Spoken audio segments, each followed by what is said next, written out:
The internet is generally a hostile environment, but on extremely rare circumstances, we've seen folks online set aside their differences to save people's lives. Yes, over the years, there have been cases of lost hikers, injured travelers, and missing persons miraculously rescued thanks to the collaboration of random internet users. Others have had life-threatening medical conditions diagnosed off photos uploaded to the web, which resulted in these sick people getting life-saving medical care. Today, we'll be looking at several remarkable cases involving internet users saving people's lives. This story involving internet users saving someone's life is one of the more heart-wrenching in today's video. It's a story involving a 10-year-old girl issuing a desperate plea to Facebook, hoping that her friends could potentially save her father's life. And my dad's almost dead. We need an ambulance, please. On the evening of June 10th of 2014, the United States National Weather Service was monitoring a large and potentially dangerous band of thunderstorms that had been moving through the state of Kentucky. As the storms approached the border of West Virginia, they would become increasingly more violent, unleashing torrents of rain, lightning strikes, hail, and wind gusts upwards of 40 miles an hour. Near midnight, the squall line would descend upon the small West Virginian town of Henlawson, located in Logan County. And it would be here that this storm would claim some of its first victims. Gregory Vance of Peck's Mill, along with two family friends, were sitting on the front porch of Vance's home observing the storm's approach. Likely expecting nothing more than some subdued rain showers, Vance and company were caught off guard after some strong winds started buffeting the property. Powerful lightning soon followed, and amidst the chaos, a large tree near his home would become destabilized, and moments later, this massive tree came crashing down, falling directly on the man's porch, crushing both him and his guests underneath its immense weight. It would be at this moment that Gregory Vance's 10-year-old daughter, Brianna Vance, would emerge from the home and witness the horrific unfolding scene. Her father was trapped under the tree, and while he was still alive, the man appeared seriously injured and couldn't free himself from the immense weight of the fallen object, and neither could any of the other victims. Panicked, the girl would initially go inside and attempt to dial 911 to get help for her father, but due to the storm's impact, landlines and cell service in the local area was down. With the life of her father on the line, the quick-thinking girl decided to check and see if her home's Wi-Fi was still accessible, and miraculously, the internet connection had somehow survived the storm. In a desperate plea for help, Brianna logs into Facebook and creates an urgent video message to alert her local community of the perilous circumstances at the Vance family home. The lightning crashed and hit a tree by our porch, and my dad's almost dead. We need an ambulance, please. Please call 140 if you have signal. Please, we need an ambulance. Please save my dad. Please. Please. Brianna would publish this tearful plea to Facebook. It was her only hope that her father would survive. But as some time passed and no help was arriving, things really started to look grim. The impact of the felled tree had wreaked havoc on Mr. Vance's body. The weight of the object had shattered 5 of his ribs and broken his collarbone. He was pinned down by the chest, and his ability to breathe was severely limited. If help didn't arrive soon, the man would surely die. With precious minutes passing and no emergency crews arriving, Brianna began to get more desperate, issuing further cries to Facebook for help. At this moment, Brianna likely felt that her dad wasn't going to make it. But during the recording of one of these final Facebook pleas, something that can only be described as a miracle takes place.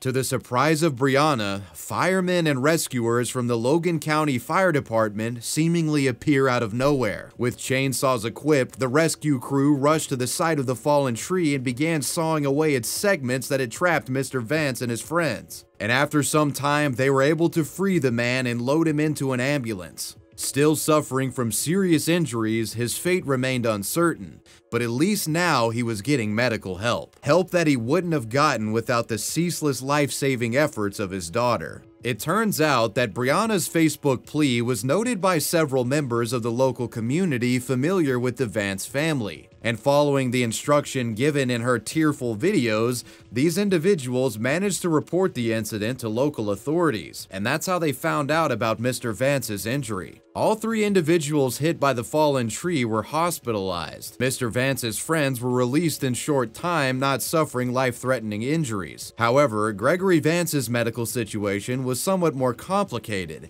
and required him to spend several days in the hospital. I hope you get well soon because you are the best dad I can ask for. But thankfully, the man managed to make a full recovery and was able to return home from the hospital in time to be celebrated by his family on Father's Day, which was on June 16th. However, considering the life-saving actions taken by his daughter, the holiday would mostly be spent celebrating Brianna and him expressing thanks for her quick thinking and courageous decision-making. This is a remarkable story showcasing the bravery of a child, the kindness of digital bystanders, and the effectiveness of a dedicated rescue crew. That was the story of the West Virginian Facebook rescue. Before we get into our next story, a brief message. Hi. Welcome to the Wavy Web Surf bedroom. Look, if you're anything like me, sometimes you have a hard time getting a good night's rest. Well, I'm here to introduce you to a potential solution. Today's sponsor, Beam. Beam sleep powder is mixed with water or milk to make a one-of-a-kind beverage perfect for winding down. Beam sleep powder is packed with ingredients clinically proven to help with sleep, such as melatonin, magnesium to help relax your muscles, and L-theanine, which helps calm you down and reduce anxiety before bed. And for me personally, there's something about having a warm beverage before bed that just makes me feel cozy and calm and ready to nod off. I mean, I gotta be honest with you, I don't even know if we're gonna be able to finish the video here. Beam sleep powder has no added sugars and only 15 calories per serving. Look, every time I end my day with some Beam, I find that I go to sleep a lot faster and the next day, I'm feeling better than ever, so big shout out to Beam. It's the holiday season and Beam has a special offer. You can get 50% off any Beam product when you subscribe and save with my link in the description box. You can pause, skip, or cancel your Beam subscription at any time. Click that link in the description, and big shout out to Beam for sponsoring. This story begins back in 2014 on the Greek island of Crete. Renowned for its pristine beaches, beautiful coastal towns, and ancient ruins, Crete draws in millions of tourists to its shores from around the world every year. And thanks to the island's natural beauty and elevated cliff sides, it is a popular spot for hikers. Crete's elevated rocky cliffs make for great vantage points for sightseers, though such recreation doesn't come without peril, as you viewers will soon find. In June of 2014, an English vacationer by the name of Sandy Alcock was exploring a trail system that overlooked a particularly scenic portion of Crete's beaches. The area that she was traversing was said to have been quite the vantage point and was about 1,300 feet above sea level, so a great view of the ocean here. The view was said to have been awe-inspiring, and the woman moved closer to the cliff's edge for an even better perspective. However, while she was navigating her way closer to the cliff's edge, the rocky foundation beneath her started to give way and become unstable. And moments later, this loose ground gave way, resulting in the woman tumbling nearly 350 feet down the coastal cliffside, her descent only being stopped after she got caught up in a thicket of olive trees that were jetting out from the steep slope side. These olive trees had momentarily stopped her fall, but needless to say, Sandy was now in a life or death situation. The woman was about 1,000 feet from the bottom of the cliff, with nothing holding her up but a small tree. Compounding her problems at this time was the fact that the fall had broken several of her bones, and the woman could barely move. With her whole body now in excruciating pain, Sandy's first instinct is to try to pull out her phone and call for help. Using one hand and an agonizing effort, she managed to pull out her phone and dial a local hotel, and this call would lead her being connected with emergency responders. However, due to the sort of nondescript nature of the land around her, most of the coastline looking the same, and Sandy's just general unfamiliarity with this area, she wasn't able to give responders enough information to triangulate her location.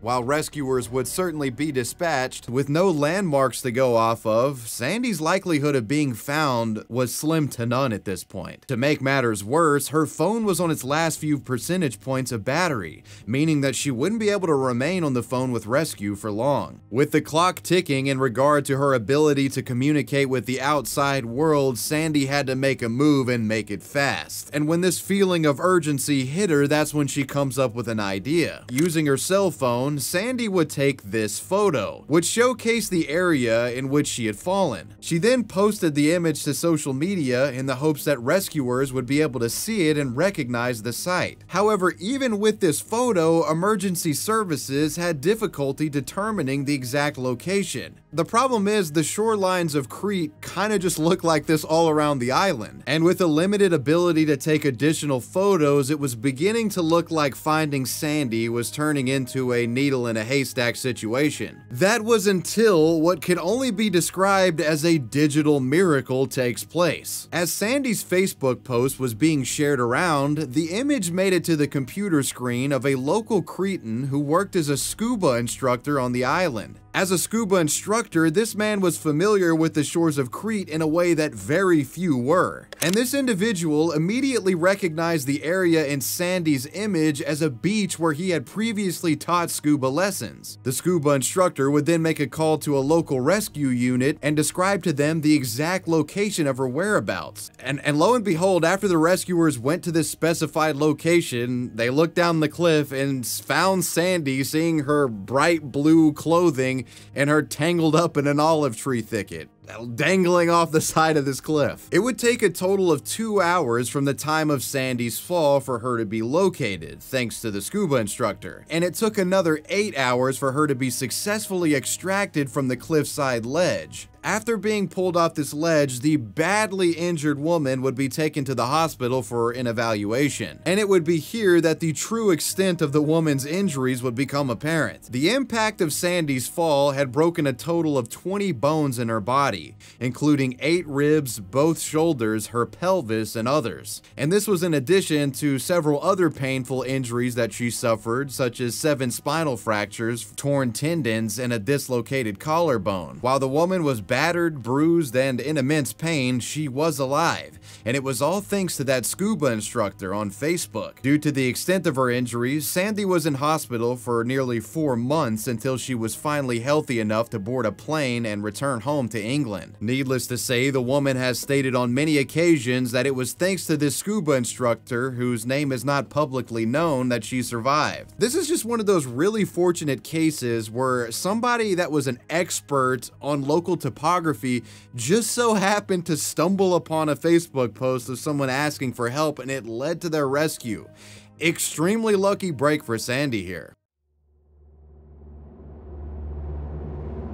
Over the years, many of you have likely heard stories of elderly individuals with dementia getting lost or meandering away from their residences and getting killed in the process due to unfortunate accidents. One such case may have been the outcome in this next story if it wasn't for some kind Redditors helping a man find his mother. On April 21st of 2014, a woman by the name of May Goldberg would wander off from her apartment in Manhattan, New York without her family's knowledge. May was 59 years old and said to have been afflicted with severe dementia. Existing in a near constant state of confusion, this is pretty dangerous considering a city like New York. May Goldberg's son, Josh, would be the first to discover that she had wandered away from the apartment. After this discovery, the man would make a call to local police and inform them of her disappearance, but didn't yield any initial results in their search. Desperate to find his mother, Josh would put up a Reddit post asking the Reddit community for help in his endeavor. Josh Goldberg, 89, posted, "My mom with Alzheimer's is missing in the Upper West Side of Manhattan. The post flare is tagged with missing person. Hello all, my mother went missing yesterday after wandering out of my parents' apartment on West 69th Street between Central Park and West Columbus. She was alone in the apartment at the time and we believe she left in the early afternoon. Her name is May Goldberg. She is 59 years old, Chinese, 5'6" and 115 pounds. She has shoulder-length black hair and we believe she might be wearing a white long-sleeve zip-up fleece. She speaks both Mandarin Chinese and English. She walks with a slight limp due to hip replacement surgery she had several years ago. She has severe dementia. We have contacted the New York Police Department as well as several missing persons Alzheimer associations to assist us with the search. We are currently putting up flyers in the surrounding areas, and her information should be broadcast on several local news outlets soon. If anyone has any information that could help us find her, please private message me or contact the New York Police Department directly. I have attached a link to the New York Police Department's tweet about her case. If there is any relevant information that I have left out of this post, please let me know. Thanks. Josh would go on to attach several images of his mother that could be used to possibly find her. This post soliciting the help of the r/New York City subreddit started to go viral across the entire website, with hundreds of users flooding the comments section, offering words of support and saying that they were going out and attempting to find her. The massive amount of interest that this thread received caused it to go viral in other areas of the internet, and police began to take the missing persons report more seriously, even tweeting out to the public from official accounts, urging the public to report the woman if they had seen her. But going viral online only helped so much. People had to actually find May. Keep in mind that Josh's post was published at 4:25 p.m. and it would be getting dark soon. This darkness only making the situation more dangerous. And that's when a breakthrough is made. Sometime later, Josh would update his thread claiming that he had received a tip. Quote, "I just received a tip that my mother might have been spotted on West 71st Street and West End Avenue. It was reported that she was headed west on 71st towards the waterside. Please be on the lookout if you are in the area, including Riverside Park and the piers." The tip is actually in a way a bit disturbing too though, because with the anonymous tipper saying that hey, she's headed towards the water side, people in the thread started to freak out and suspect that maybe she was going to drown on accident by falling into the river. This tip was later revealed to be submitted by a Reddit user named Jerry Orama. Jerry Orama had been following Josh's thread and got in contact with him, claiming that he had eyes on the woman that he was looking for. A quote from Jerry Orama says, "I quickly pulled out my phone and visited this page to ensure it's indeed her. I approached her, asked for her name, told her that her family is looking for her, and took her to the Hyatt hotel lobby to contact police. The gentleman and lady at the Hyatt front desk were extremely helpful and they contacted the police. 2 police officers arrived within 3 minutes. They identified May and I believe they called for an ambulance." Jerry Orama had successfully identified May and with the help of police managed to find and get the woman to safety. She was taken to a hospital as a precaution but was determined to be unharmed. Josh was made aware of this development and was reunited with his once lost mother, thanks to user Jerry Orama for finding her on the street and alerting the authorities. The outpouring of support has been completely overwhelming. My family and I send a huge thank you to the entire Reddit community. You are amazing. Thank you. Tens of thousands of individuals suffering from dementia go missing each year, many of them never returning home, or they become injured or killed while they're gone. Thankfully, this wasn't the case in the disappearance of May Goldberg. Thanks to Reddit, she was found and made safe again. This next story involves an internet user who stumbled upon an Instagram photo, this discovery leading to someone's cancer diagnosis. On Thanksgiving Day of 2017, a woman by the name of Sarah Frey was having a family gathering, celebrating the holiday like millions of other Americans around the country. During this gathering, many family photos were taken. One of these images not only captured a family moment, but captured the intrigue of the entire internet. It was this photo of the woman's 91-year-old grandfather, John Rizeppa, the man holding 2 of his great-grandkids. A seemingly innocuous and normal photo, Sarah would take this image and upload it to Instagram not long after. However, upon posting this image, instead of being met with sweet messages and comments, she was met with a wall of concern.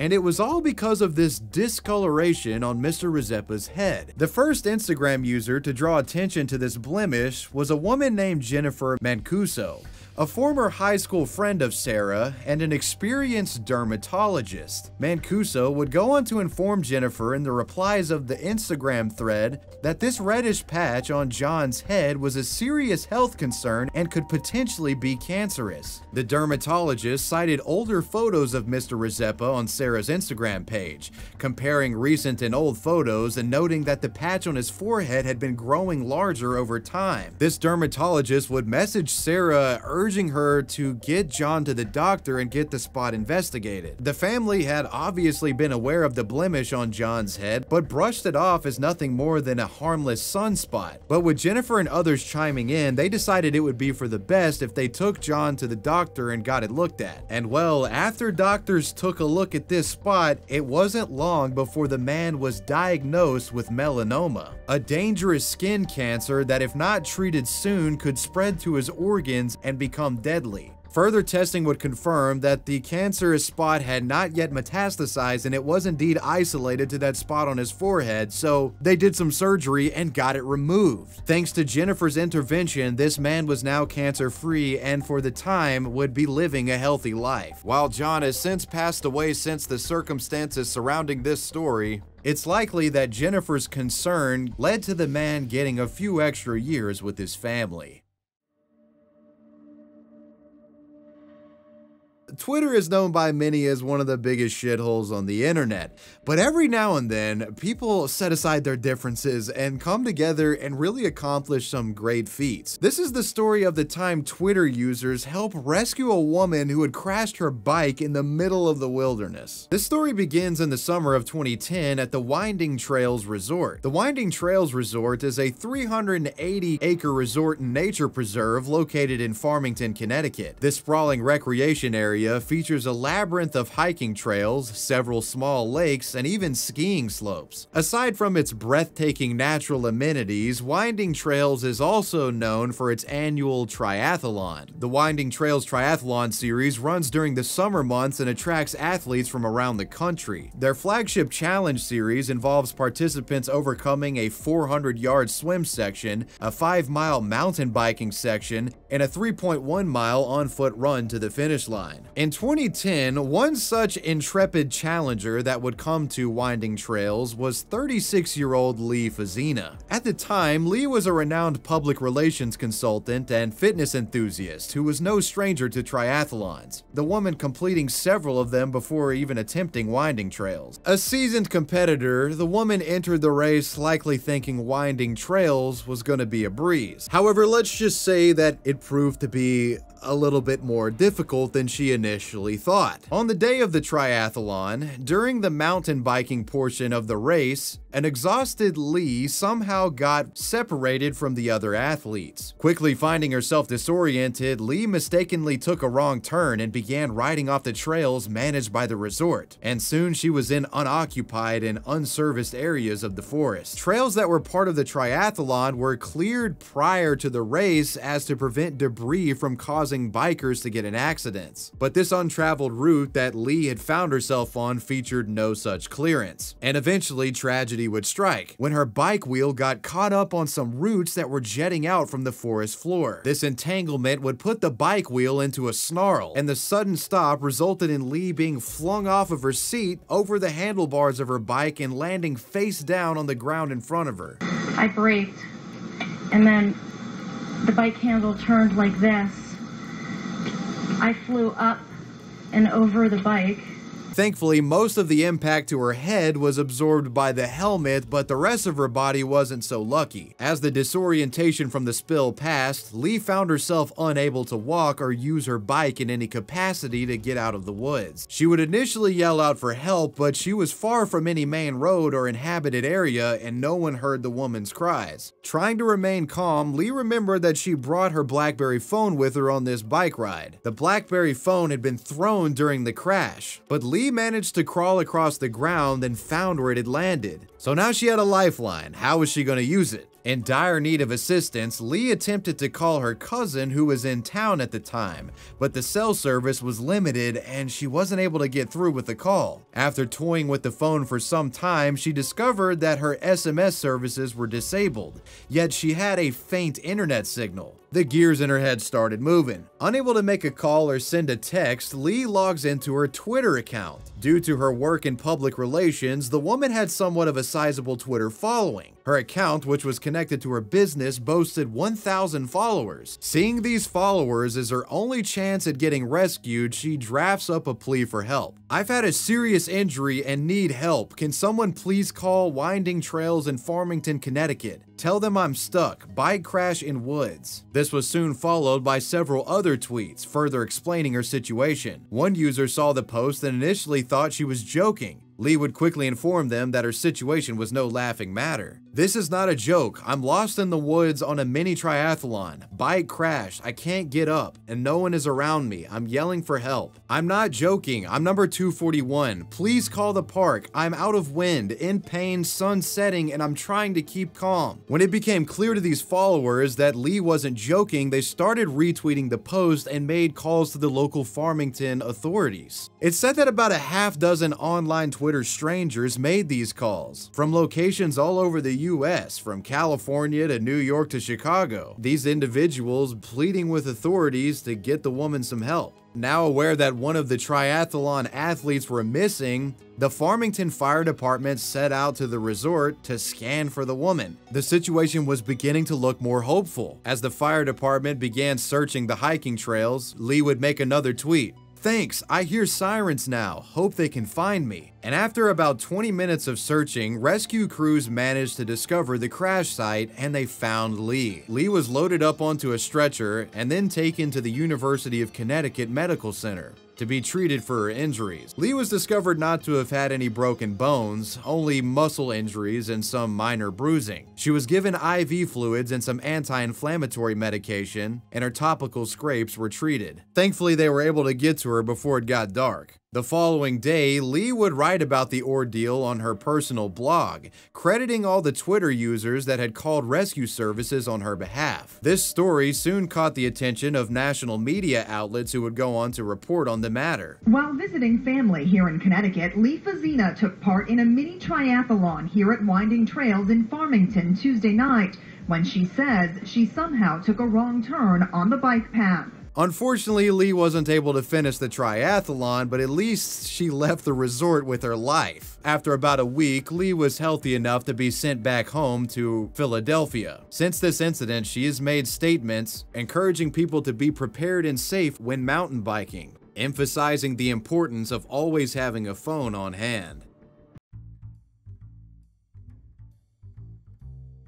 This next story involves a man suffering from a mysterious illness, an illness that doctors were completely puzzled by. But one Redditor seemingly had the answer to his ailment. In the mid-2000s, Bear Silber lived a life that many would envy, a life defined by athleticism and adventure. He was a passionate runner, an adept snowboarder, and a fearless hiker. But in 2007, Bear began suffering from a mysterious illness that changed his life for the worse. It began with frequent bouts of high blood pressure, followed by weight gain. Bear's athleticism, which was once his proudest, sort of character attribute, really started going out of the window. For some unexplained reason, he was suffering from high blood pressure, started gaining a bunch of weight, and just had random pains throughout his day. As Bear's physical condition continued to worsen, he found himself isolating himself from friends and family. He was so miserable at times that he had to miss out on major family milestones, such as weddings, funerals, and birthdays. Initially feeling as if his situation may have just been some wave of depression that was causing these symptoms, Bear eventually decided that something was probably seriously wrong with him. Seeking help, Bear would turn to his primary care doctor. This visit would yield no major diagnosis and resulted in him being prescribed blood pressure medication as a temporary resolution to his problems. But this blood pressure medication was more or less a band-aid. He continued to feel fatigued all the time, and his weight gain continued. And this would be the case for several years. Over the years, Bear would undergo a battery of tests and medical exams, none ever really yielding any sort of pinpoint diagnosis. And as time passed, his list of symptoms grew even more. He would go on to suffer agonizing headaches, muscle weakness, a seemingly unquenchable thirst, a dry throat, skin infections, and would even suffer some bone weakening, with the man fracturing a rib at one point for seemingly like no reason, like not even making much of an exertion, and he broke a bone. Considering this guy had an athletic past, it just didn't make any sense. What the fuck was happening to this guy? Bear had become so confounded by his seemingly unexplainable medical condition that he began to lose hope. He felt that he would never find a solution to what was causing his illness and became depressed about the future. But then everything changed one night while browsing Reddit. On a seemingly ordinary weekend night, amidst his routine internet explorations on Reddit, Bear's cursor landed on an image that would change the course of his life forever. It was a photograph of a bizarre-looking overweight man. The image accompanied with the caption, "How is this shape possible?" Intrigued by this post, Bear delved into the comments to see what people were saying. And there, amidst these threads of conversation, he stumbled upon a revelation. The highest rated comment in this thread suggested that the man in the image might have been affected by Cushing's syndrome, a serious medical condition caused by the overproduction of cortisol hormones. Cortisol in humans is known as the stress hormone, and an excess of cortisol results in a variety of negative side effects, such as weight gain, high blood pressure, being fatigued, being thirsty all the time, and having weakening in your bones. Sounds kind of familiar, doesn't it? As Bear read these comments and sort of compared and contrasted what was going on in this thread to his own life, he became convinced that he may have had Cushing's syndrome. So for the rest of the night and the days following, Bear became consumed by research. He meticulously compared his own experiences to the symptoms described by those who suffer from the disease. And after extensive research, he was sure that he had Cushing's. And armed with this newfound knowledge and convinced that he had Cushing's, Bear would get a doctor's appointment and tell them what he thought. However, this appointment didn't end the way that he had expected. He was met with laughter and dismissal by the physician, the doctor reportedly saying, quote, "This is why I hate the internet and self-diagnosing." But Bear wasn't taking no for an answer. He would then go to other doctors to see if they would entertain his theory about Cushing's disease. One doctor that Bear saw thought there might have been something to his theory and referred him to an endocrinologist's office. And once Bear went to his appointment at this specialist's office and the endocrinologist walked into the exam room, the doctor took one look at him and knew exactly what he was suffering from. At the endocrinologist's office, Bear was almost immediately diagnosed with Cushing's syndrome. Further testing would confirm that he had elevated cortisol levels, and further scans would reveal that the cause of this cortisol overproduction was a tumor growing on one of his adrenal glands. Cushing's is normally caused by a tumor growing on your pituitary gland. It's much more uncommon to have Cushing's resulting from an adrenal tumor. And this is what likely contributed to many doctors in the past misdiagnosing him. Not only did the endocrinologist determine that Bear had Cushing's syndrome, they had found its cause and would go in with surgery to remove this adrenal tumor. And while results weren't immediate, as the months passed, Bear began to revert back to his pre-Cushing state. And after about a year and a half, he was back to normal, with most of the weight gone and his energy back to its normal levels. Following his recovery, Bear would publish a video to the internet, telling the details of his life-altering experience, emphasizing the pivotal role that Reddit and the online community played in his diagnosis. 6 months ago, I nearly died. But I didn't. I'm still here. Oddly enough, thanks to the internet, and more specifically, Reddit.com. While Bear wasn't directly, saved in real life by Reddit users, his life and health was brought back to normal just thanks to an inadvertent post on the website. The user who created it never likely realizing they caused the impact that they did. Wrapping things up, I want to give another big shout out to Beam for sponsoring today's video. Make sure you click that link in the description box to get 50% off your Beam order. Let me know what you guys thought about this video down below in the comments section, and let me know who or what you want me to talk about next. I want to give a major shout out to my patrons. I appreciate you guys. Wavy Web Surf out. Peace.